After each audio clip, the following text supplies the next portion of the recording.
അല്ല, ഇത് ഞാൻ തന്നെയാ. എനിക്ക് എത്ര മുടിയുണ്ടായിരുന്നറിയോ?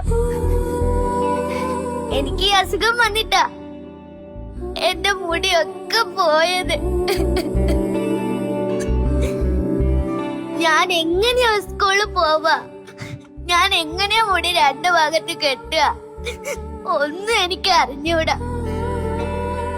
പക്ഷേ ഡോക്ടർ അങ്കിൾ എന്നോട് പറഞ്ഞിട്ടുണ്ട്, അച്ഛനും പറഞ്ഞു, മുടിയല്ലേ അത് പെട്ടെന്ന് വളർന്നോളൂന്ന്.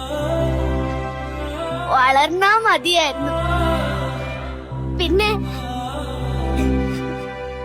എനിക്ക് ബിരിയാണിയാ ഏറ്റവും കൂടുതൽ ഇഷ്ടം.